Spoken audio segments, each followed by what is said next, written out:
దేవుని నామానికి స్తోత్రం. ఈరోజు ఈ విధంగా మేము ముందుకు రావడాన్ని బట్టి మేము సంతోషిస్తున్నాం. అదేవిధంగా బాధాకరమైన విషయం బట్టి మీ ముందుకు రావడం జరిగింది. క్రైస్తవ హక్కుల రక్షణ సమితి తెలంగాణ రాష్ట్ర అధ్యక్షుడిగా క్రైస్తవ హక్కుల రక్షణ సమితి నేషనల్ అధ్యక్షులు డాక్టర్ బిషప్ జెన్ ఇర్మియా గారి పిలుపు మేరకు ఈరోజు మేము ఈ వీడియో చేయడం జరుగుతుంది. కాశ్మీర్లోని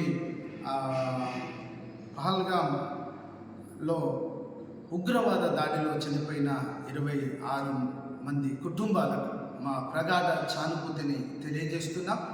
మన మధ్యలో తెలంగాణ రాష్ట్ర క్రైస్తవ హక్కుల రక్షణ సమితి ఉపాధ్యక్షులు పాస్టర్ బెన్నీ గారు ఉన్నారు.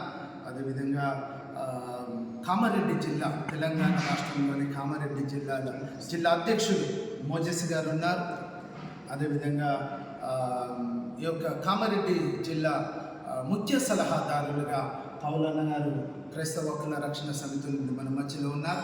మేము ఈ క్రైస్తవ హక్కుల రక్షణ సమితి ఉగ్రవాద దాడిలో మరణించిన కుటుంబాలకు మా సానుభూతిని తెలియజేస్తూ, అదేవిధంగా ఉగ్రవాదాన్ని అంతమొందించడంలో మా క్రైస్తవుల పాత్ర ఉంటుందని, దానికి మేము ప్రార్థనలు చేస్తూ ఆ కుటుంబాలకు, ఎవరినైతే కుటుంబ సభ్యులు కోల్పోయారో ఆ కుటుంబాలకు ఓదార్పునివ్వాలని, ఆ కుటుంబాలకు ధైర్యాన్ని ఇవ్వాలని, దేవుడు వారి కుటుంబాలను ఆశీర్వదించి దీవించాలని ఆశీర్వదిస్తూ ప్రార్థిస్తూ ఆ కుటుంబాలకు దేవుడు నెమ్మది కలిగించాలని మేము ప్రకటిస్తున్నాం. అదేవిధంగా ఈ యొక్క ఉగ్రవాద దాడిని మేము తీవ్రంగా ఖండిస్తున్నాం.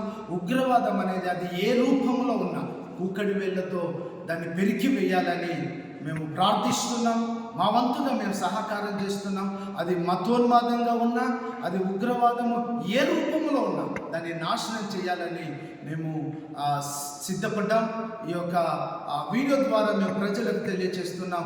బయట నుండి వస్తున్నటువంటి శత్రువులను, ఉగ్రవాదులను ఎదుర్కోవడానికి మన ఆర్మీ సిద్ధంగా ఉంది. ఆ ఆర్మీ వాళ్ళ కుటుంబాలకు దేవుడు ధైర్యాన్ని, ఓదార్పును వాళ్ళకు ఇవ్వాలని మనం కోరుకుంటున్నాం.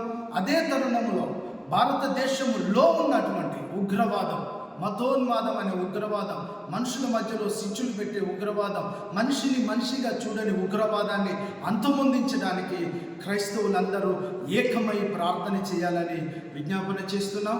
అదేవిధంగా ఈ యొక్క ఉగ్రవాద దాడిని ప్రతి ఒక్కరు ఖండించాలి. ఆ కుటుంబాలకు ప్రతి ఒక్కరు సానుభూతిని తెలియజేయాలని ప్రకటిస్తూ ఈ మా మాటలు ముగిస్తున్నాం. దేవుడు మిమ్మల్ని అందరినీ దీవించును గాక.